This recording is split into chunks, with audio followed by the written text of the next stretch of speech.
E aí, sexto ano, olha só, meus lindos, presta atenção. Primeiro, veja aquele vídeo, tá? O primeiro vídeo que eu gravei, falando aí do microscópio, né? De como é formado os seres vivos. E aí sim, depois de você terminar de ver aquele, fazer o exercíciozinho de interpretação, vem para cá, para a teoria celular, tá? Eu ainda estou falando do capítulo 9 da apostila 2. Tá beleza, meus lindos? Olha só, eu quero que você abra aí na página 151. Galerinha, a página 151 vai estar falando aí da teoria celular. Ou seja, ele vai começar a abordar aqui para você um assunto bem importante, não só para o teu sexto ano, mas para o teu sétimo, para o teu oitavo, para o teu nono, para o seu ensino médio completo, tá? Então, dependendo até da carreira que você queira seguir, eu sei que vocês estão novinhos e nem estão pensando nisso ainda, mas dependendo da carreira, vocês ainda vão estudar muito esse assunto aqui. Então, assim, ele é bem importante. Olha só, a teoria celular é o seguinte, meus lindos. Todos os cientistas que nós falamos até agora, né? O pai e o filho, Hans e Zacharias Janssen, né? O inglês Robert Hooke, o holandês Anthony van Leeuwenhoek, todas essas pessoas, elas foram importantes para observações, né? Ou seja, a partir delas, hoje nós podemos observar estruturas, analisar alguns micro-organismos que antes não conseguíamos ver a olho nu. Tranquilo? Todos entenderam isso até aqui, né? Beleza. Porque a teoria celular diz que todo o ser vivo é constituído por célula. Todo ser vivo é constituído por célula. Sabe por quê? Porque a célula é a menor unidade morfológica e fisiológica de um ser vivo. Que, professor, não entendi nada. Calma, calma. Olha só. A célula é a menor unidade morfológica. O que seria morfológica? Morfológica quer dizer estrutura, tá? E fisiológica ou funcionais. O que significa isso? Função. Ou seja, a célula ela tem uma estrutura e ela desempenha uma função. É a menor unidade que vai ter uma estrutura e que vai ter uma função de um ser vivo. Tudo bem? Você é formado por célula, cara. Então, se você é formado por célula, eu posso te quebrar todo, até uma célula. E essa célula ainda vai ter metabolismo, ela vai ter um funcionamento ali. Por isso que nós dizemos que todo ser vivo é constituído por célula. Por exemplo, a bactéria. A bactéria, ela é um ser vivo unicelular. O que isso significa? Ela vai ter apenas uma célula, que é, professor, sério isso? Sim, cara. Ela é formada por uma única célulazinha. Essa é a bactéria.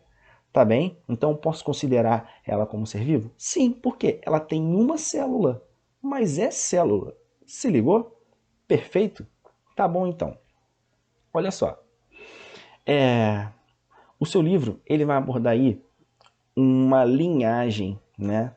Uma linhagem aí bem importante que você não é que tem que saber de qual é salteado e nem tem que decorar, mas é interessante você estudar bem, tá? Lembra que eu te falei no primeiro vídeo que você tinha que ficar ligado com a datação, ou seja, com as datas? Então, aqui também vai ser bem importante isso, tá?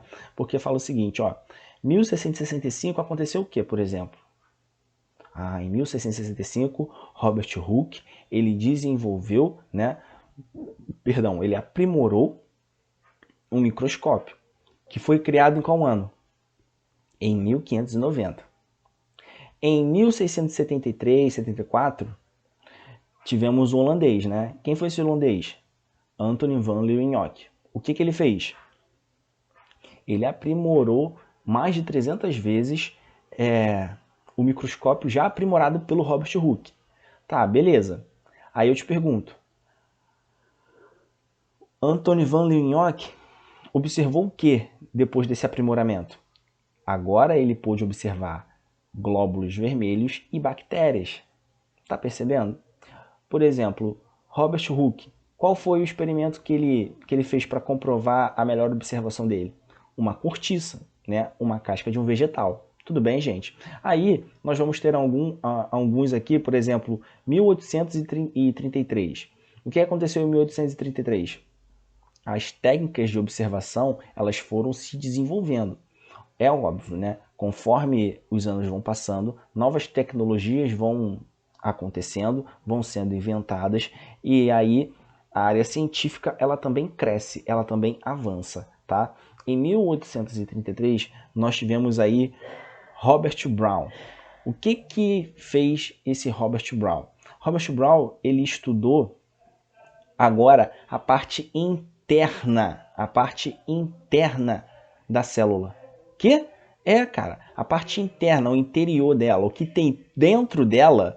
Robert Brown, ele começou a observar e a descobrir, por exemplo, núcleo, organelas. Professor, o que é isso? Calma que eu vou te explicar, tá? Calma, fica tranquilo. Mas eu quero que você já entenda que nós temos algumas composições dentro de uma célula, tá bom? Bem, em 1838, nós tivemos aí um alemão bem importante para a área científica, bem importante, que foi o Matthias Schleiden. Matthias Schleiden. Cara, Matthias Schleiden, ele afirmou, beleza? Ele comprovou e afirmou que os vegetais também são formados por célula. Bem, para você nenhuma novidade, né? Mas para a época, pô, isso aqui foi uma descoberta do caramba, tá? Isso aqui foi uma descoberta excepcional. Então, os vegetais, eles também são formados por células. Beleza, meus lindos? Tranquilo? E aí, um ano depois, em 1839, veio um outro alemão. Os alemães aqui são bravos, né? Os alemães aqui são bravos. Veio aqui um outro alemão chamado de Theodor Schwann. Theodor Schwann também comprovou o quê? Que todos os animais são constituídos por célula. Tudo certinho? Dificuldade nenhuma, né? E aí, em 1855, né, que é a nossa última datação aqui que seu livro aborda, em 1855, nós tivemos o Rudolf Virchow.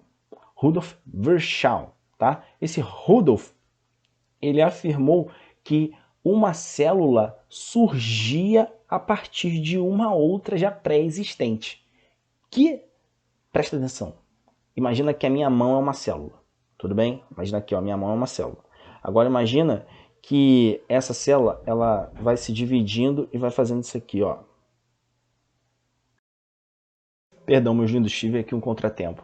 Mas enfim, voltando. Em 1855, Rudolf Virchow, ele falou o seguinte, que uma célula ela se origina de outra já pré-existente, ou seja, de novo, temos uma célula aqui. Aí, o que essa célula vai fazer? Ela vai se dividir ao meio e vai, ó, formar duas. Agora nós temos duas, sendo que uma já veio de uma pré-existente. Então, nós temos aqui a divisão celular, tá? Que mais à frente vocês vão ver quais são os tipos de divisões celular. Não precisa ficar nervoso com isso agora. Só entenda que uma célula ela vem a partir de uma outra. Tá tranquilo? Tá beleza? Show!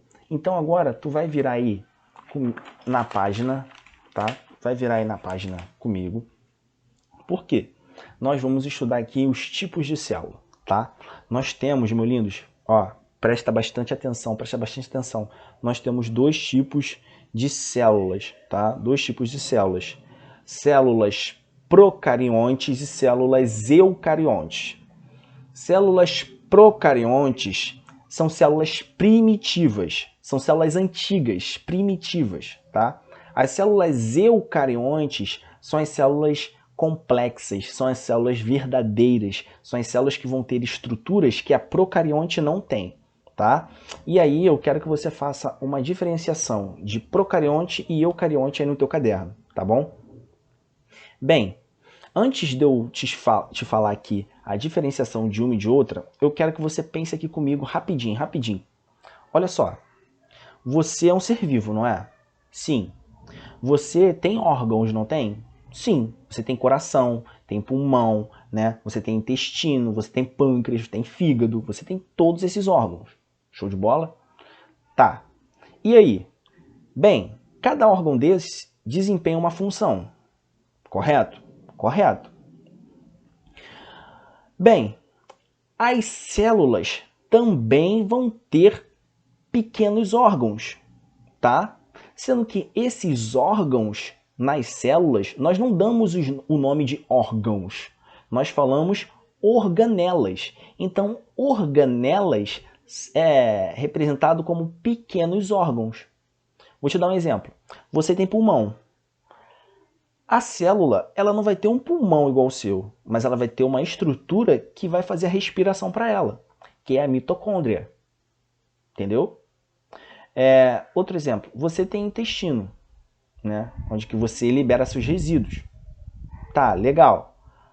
A célula também vai ter um intestino dela, que é o lisossomo, que vai fazer a digestão e depois jogar esses resíduos para fora. Conseguiu fazer a analogia aí, meus lindos? Conseguiu perceber a semelhança? Então, a célula ela vai ter organelas e não órgãos, tá bom? Entendido isso, anota aí a primeira diferenciação de uma célula eucarionte para uma célula procarionte. A célula eucarionte vai ter organelas. A célula eucarionte vai ter organelas. A célula procarionte não tem organela. A célula procarionte não tem organela. A célula eucarionte vai ter um núcleo. Então, preste atenção, você tem uma célula e tem um núcleo. Dentro do núcleo nós temos o que chamamos de material genético, né? Que é o que você é, meus lindinhos. Para e pensa, você é moreninho, você é branco, você é negro, você é índio, você é pardo, amarelo. A cor da sua pele, a cor dos seus olhos, a cor do seu cabelo, se o seu cabelo é liso, é enrolado, é encaracolado, é crespo, tudo isso, toda essa informação vai estar dentro do seu núcleo, tá? Que é onde tem o seu DNA. Entendeu? Beleza? Agora, preste atenção. Célula eucarionte vai ter um núcleo organizado. Célula procarionte não tem núcleo organizado. O núcleo da célula procarionte é espalhado em todo o citoplasma. Daqui a pouco eu vou te mostrar a imagem aqui, tá bom? Beleza? Entendido? Agora, presta bem atenção. Nós vamos ter algumas estruturas aqui que vão ter em um e vão ter no outro. Que é, por exemplo, o ribossomo, né? Uma membrana plasmática. Professor, o que é isso? Preste atenção. Membrana plasmática é o que envolve a célula. Imagina que esse copo aqui é uma célula, tá bom? E aqui, ó, ele não é delimitado? Ele é delimitado. O que limita essa célula aqui, ó, o que envolve ela, é o que chamamos de membrana plasmática. Entendeu? E o ribossomo, professor? Imagina que o ribossomo agora são esses lápis que eu estou colocando aqui, ó. E aí fica um lapisinho aqui, fica um lapisinho ali, fica tudo espalhado. Esses lápis, né, esses ribossomos, têm função de fazer proteína. Você é formado por proteína. Tudo no seu corpo é proteína, tá? E uma outra situação, quando eu digo citoplasma é toda essa parte aqui de dentro da célula. Tudo que está aqui, ó, dentro da célula. Tá vendo esse espaço vazio? Esse espaço vazio aqui poderia chamar de citoplasma. Entendeu, meus lindos? Tranquilo. Nenhuma dificuldade aí, né? Então tá.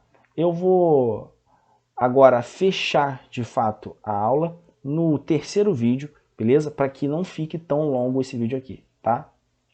Beijos.